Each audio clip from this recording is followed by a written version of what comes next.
Alright, welcome back to Anton Math. Now this is the last video of Unit 2. We're going to be doing some more of those double triangle problems. And I have two more problems for this video. They're progressively getting a bit more complicated. So these are good practice for your homework. So let's take a look. The first one says, a woman standing on a hill sees a flagpole that she knows is 60 feet tall. Alright, before we move on, let's go ahead and document that. So there's this woman standing on a hill, and she sees a flagpole off in the distance. Right, and she knows that this flagpole is 60 feet tall. Right, with these problems we want to take it step by step, make sure we get every piece of information that's in the problem. Alright, let's go on. The angle of depression to the bottom of the flagpole is 14 degrees, and the angle of elevation to the top of the flagpole is 18 degrees. Find her distance from the pole.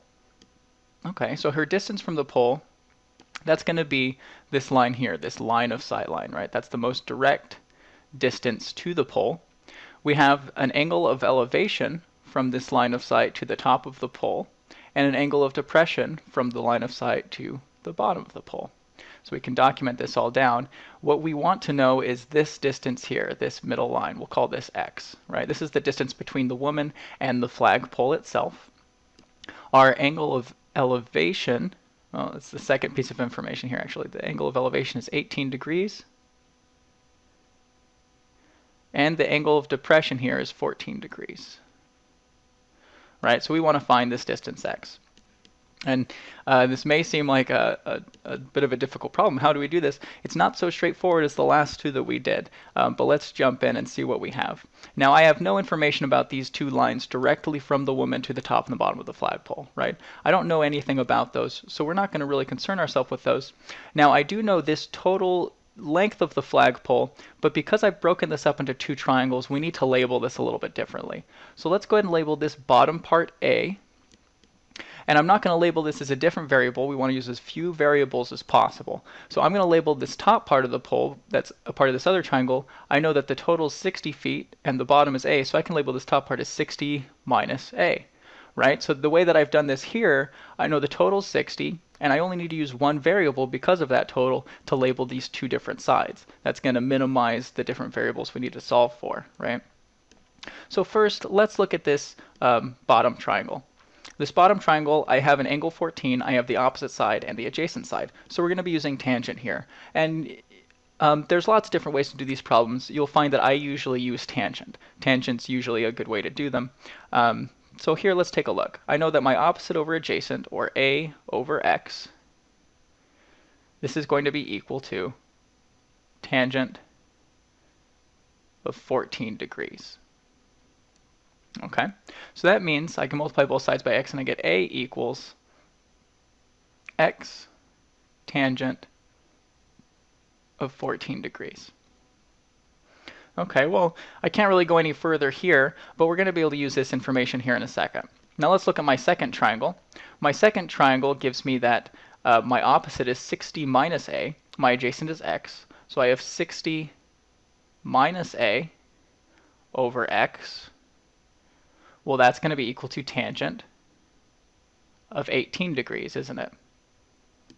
So from here, I can multiply both sides by x, and I get 60 minus A is equal to x tangent of 18 degrees.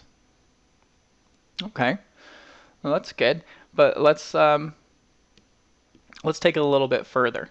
Now, if I come over here, I can add A to both sides. Let's come over here. I get 60 is equal to A plus x tangent of 18 degrees. Right, just continuing from this equation here. But now I can use this piece of information that we found here from my first triangle, can't I? I already know what A is in terms of x, so I can plug that in here. 60 equals x tangent of 14 degrees plus x tangent of 18 degrees.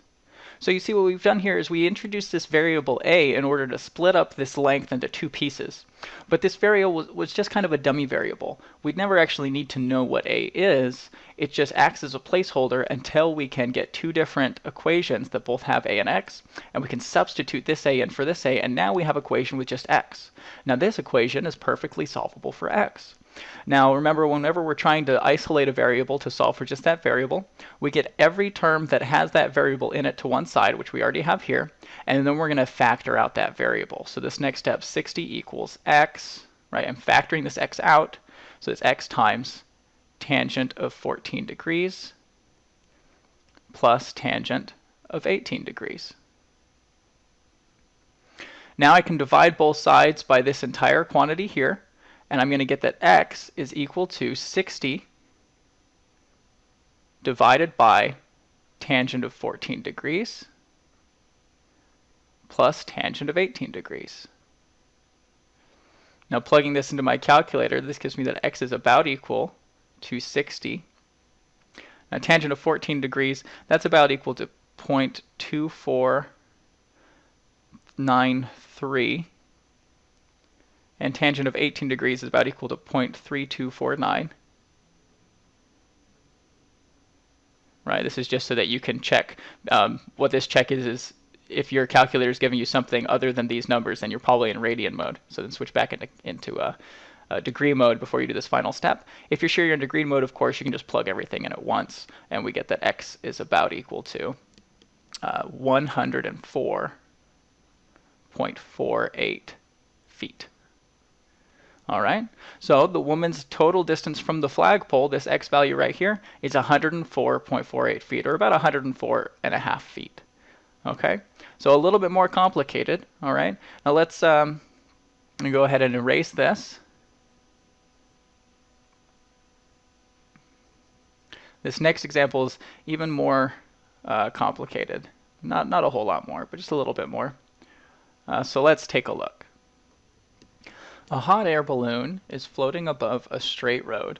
To estimate their height above the ground, the balloonists simultaneously measure the angle of depression to two consecutive mileposts on the road on the same side of the balloon.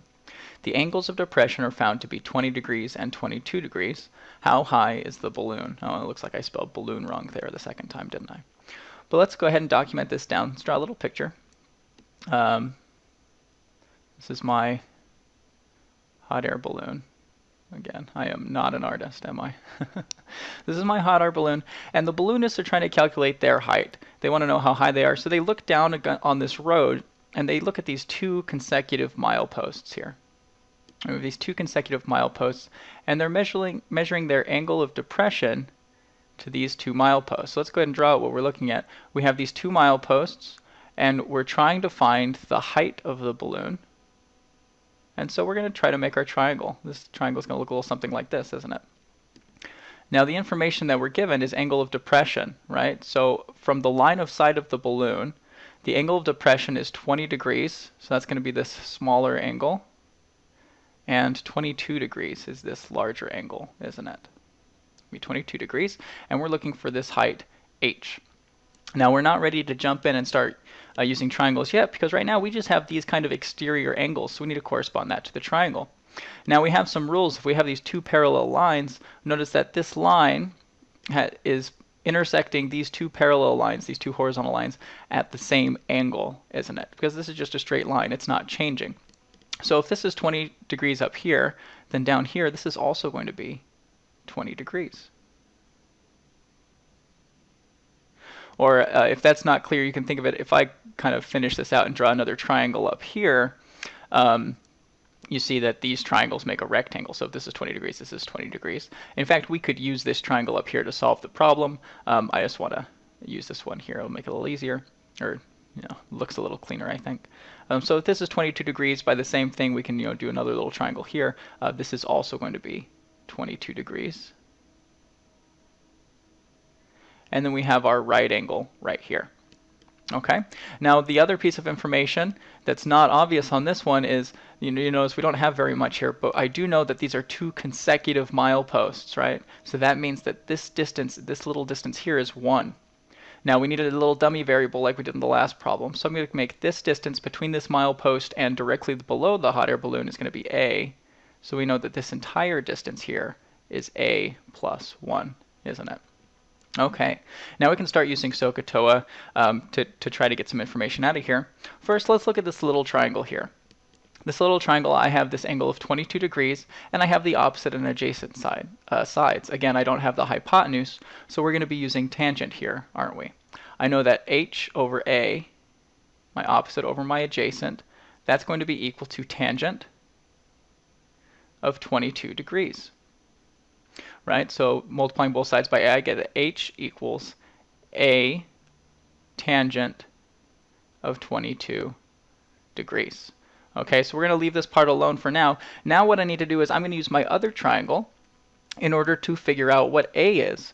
If I can find what a equals in terms of h and any tangents or numbers, etc., I can plug that back in here, and just like in the last problem, we're going to get an equation that just has h's in it, so we'll be able to solve for h.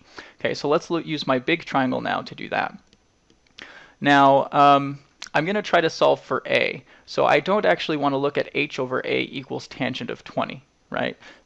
Sorry, h over a plus 1. The reason is that I'm going to multiply by a plus 1. A is going to be attached to some tangents. It's going to be a little bit more complicated. So instead, I'm going to look at this angle up here. I know that if this angle down here is 20 degrees, well, then this angle up here of this big triangle, that's 70 degrees, isn't it? So now I can look at tangent of 70 degrees is a plus 1 over h, and that's going to be a little bit more friendly for me. Okay, so I have a plus 1 over h. That's equal to tangent of 70 degrees. So then a plus 1 is equal to h tangent of 70 degrees. So a is going to be equal to h tangent of 70 degrees minus 1. Now it's going to start getting a little bit messy. There's no one way to solve these problems, and I believe there's probably a cleaner way to solve this problem than how I'm doing it right now, because I can see where this is headed. But as long as all the information is correct, no matter which way you proceed, as long as you do it correctly, you'll get the same answer. So let's go ahead and proceed now. I found a formula for a that has no a's on the other side, right? This is just a formula in terms of h. So I can plug this into this first formula I got, and I get that h is equal to a tangent 22 degrees. But I'm going to use this a. So h is equal to a, or in other words, h tangent 70 degrees minus 1 times tangent of 22 degrees. Now I want to go ahead and multiply this out because I'm going to need to isolate my h's, right? So h is equal to, multiplying this first term, h tangent 70 degrees times tangent 22 degrees minus 1 times tangent 22 degrees, or minus tangent 22 degrees. Now in order to isolate and solve for h, I need to get all the terms with h on one side and everything else on the other side. Okay. So just to kind of keep things positive, I'll put this tangent 22 degrees on one side, and I'll subtract this h on the other side. Right. So that's going to look like h tangent 70 degrees tangent 22 degrees minus h, right? I've subtracted this h onto this side, and I added tangent of 22 degrees to both sides. So I get that this equals a positive tangent of 22 degrees. So now I have all the h's on one side. I can factor out an h. I get that h times the quantity, tangent 70 degrees, tangent 22 degrees, minus 1, right? I factored out an h here, so I need to keep that minus 1. This is equal to tangent of 22 degrees. So now I can divide both sides by this quantity here, and I get that h is equal to tangent of 22 degrees divided by tangent of 70 degrees times tangent of 22 degrees minus 1. All right, now plugging this into my calculator, I'm not going to write it all out, but just so you can check to make sure that you're getting the same results in your calculator, I have that tangent of 22 degrees. This is equal to about 0.4040, and tangent of 70 degrees, this is equal to about 2.7474. This kind of repeats. Okay, so if we plug those in here, or we can plug this entire thing into my calculator, we end up getting that h is about equal to 3.67. And 3.67, well, what does that mean? Well, we only have one unit so far, right? We know that this one meant miles. So we need to keep that consistent. This is going to be 3.67 miles. All right, so a bit more work here. Really, with all of these two triangle problems, what we're doing is we're using tangent or sine or cosine, any of these things, to set up this system of equations. Where you have two triangles, so we're going to get two different equations. Oftentimes, we're going to need to introduce a dummy variable, like I did A here with the last couple of problems. And then we're going to use our two different equations to solve for A and then plug that back into the first equation, or solve for A in the first equation, plug that into the second equation, and then we get just one equation that has the only unknown variable is the one that we're looking for, and usually it'd be H or X, something like that. And then we just use what we know about algebra in order to isolate that variable and solve for it exactly. All right, I hope that these examples were helpful, and good luck on your problems. We'll see you in the next video.